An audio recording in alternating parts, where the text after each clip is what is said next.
Midweek Preview Time. Show us your tips, Daggy, with you today. Just a quick one this morning to get through the Kenzo meeting. We're planning to dust off the Beaver, and we'll be doing a full preview of Canterbury and Moonee Valley tomorrow for Friday night, as well as obviously for Saturday we've got the Lightning Stakes, we've got the Expressway Apollo Stakes from Randwick as well. Plenty of fantastic racing coming up this weekend. So all that to look forward to. So just thought I'd jump on and give some thoughts on today's Kenzo meet.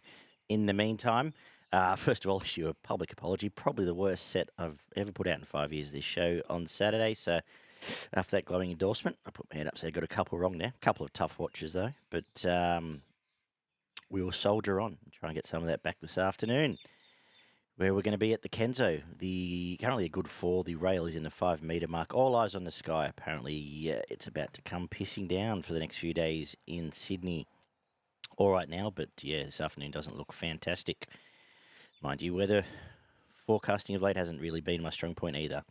First is a 1,550 metre benchmark 72. Odd little race. Not a great deal of metro form, if any. So I'm going to put Swaysive on top here in the first. I think now third up for Bjorn. Josh Parr takes over and is going to just jump straight in this bunny. It's going to scoot around the bend and be the first leader home at Kenzo for us. Around a $2.90, $3 mark looks pretty fair to me. I think it's a really good way to start the day in an average race. The second is an 1,100 metre 2-year-old maiden. And, well, this Waterhouse spot junior juggernaut will keep rolling on, I believe, with Chateau Miraval, who's trolled fantastic. Stable knows obviously what to do with them. All going really well. And I think just going to add another junior winner to the ranks here. Pretty easy to find for me. Very interested to see President step out. Expensive horse. Trials have been good, reeling in a couple of leaders late, both of them. And Diamond Firetail trials have been good as well. I wouldn't be shocked if there was plenty of upside there. So looking forward to the race, actually. A bit of a watch and learn, but I think this leader in the Yuan Long colours is going to be very hard to grab. The third is a 1,400 metre benchmark 72. And there's all the hype around Triez resuming. Coming to town, it ran really well. She ran really well. They're leading that up. I think it gets the same here. Gets probably a softer lead up there. And is going to be very hard to beat on pace. It's on top. She's on top for me. Scared of Waikato Girl, who is a talented horse. Put together a couple of nice runs last time out. Quiet trials, so watch and learn with it. And obviously Bindi's Choice, very honest, coming to town off a win. But another leader at Kenzo as we get to the halfway point in the meeting. It's going to be very hard to catch. The fourth is a 1,400 metre maiden, and Zadaki is probably due a bit of luck. Has been stuck wide every start this prep, and now from gate 3, I'm hoping Karen is mapped. Just lead is back. Lob's there in a nice spot. I think it'll finally get a long overdue win. It's just been very brave, only nabbed late after sitting wide last time out by Ironton.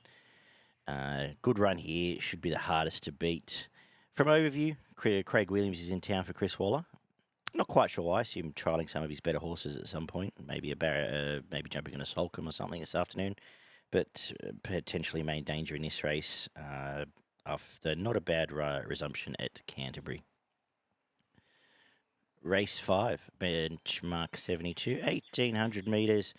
Absolute last chance here for Naval Seal, who just got too far out of his ground from the tearaway leader last time out. The Racing New South Wales maps, now it's up to 1,800 metres, have it mapped further forward, potentially 1-1, if not further forward. And if it does do that for Tommy Berry, I think it's a race. If it doesn't win this, I can't see it winning another race, to be honest. So absolute last chance for it.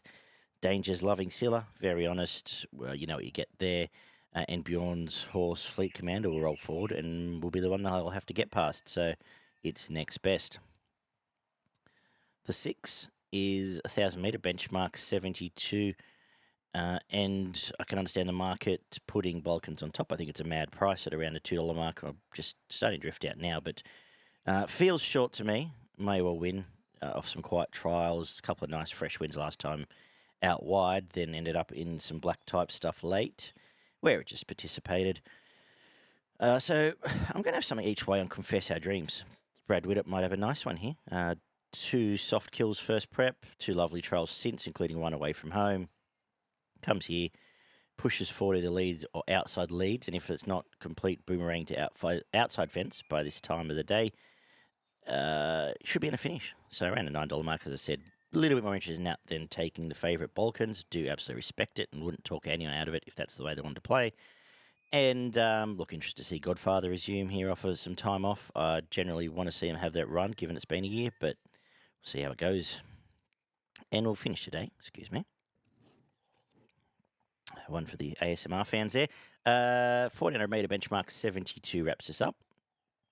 And couldn't work out what that trial was for tumbling, but I'm going to put it on top. I thought that was an arrogant win at Canterbury.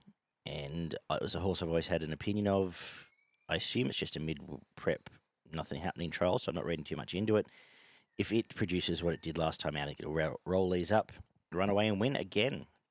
So it's on top. Kangaroo Court trial since, I'm hoping, has kicked it into gear. Was average first up, but is better than that.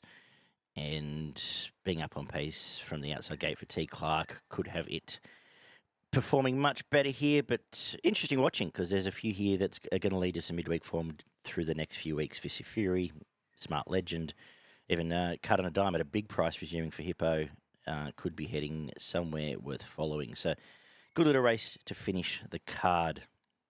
That whirlwind look through. In summary, I'm going to make my best of the day. Race 1, number 2, Suasive.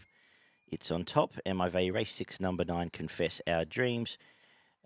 Beaver sent me a couple. He's with race 4, number 1, Zadaki. He likes that one. And race 6, number 7, of course, he loves Balkans first up. He's also got a couple for us at Ballarat. Race 1, number 6, I Gotcha. Second up there. Will run well. Race 2, number 7. I agree with him on this one. Grouse Mountain for Blake will run well. And I didn't mind race 8, number 10. I tell a lie. Not race 8 at all. Where are we going here? Race 5, number 10. The money's come for it, actually. Pondaloe, Blake Shin for the Brown team. I think can go 2 from 2 there. Couple from Queensland for the Beaver. What have we got here? Race 2, number 6. Bucks Fizz, second up, can break through today. And race 8, number 10 is what I was looking at earlier, which would be Fumiko. That's it. Quick look through some racing this afternoon. It's a good betting card at Kenzo. I think we can make amends for some of the weekend. And as I said, 2 shows coming up this week. I just wanted to touch base with everyone and share a few thoughts. But 2 full shows coming up. Moonee Valley, Canterbury, that should be done after we'll be recording that after tomorrow night's rugby league trials. And then we'll have the look at the Lightning Stakes up either Thursday night or first thing at Friday morning. Thank you, guys. And subscribe, stick around. We'll talk soon. Catch up.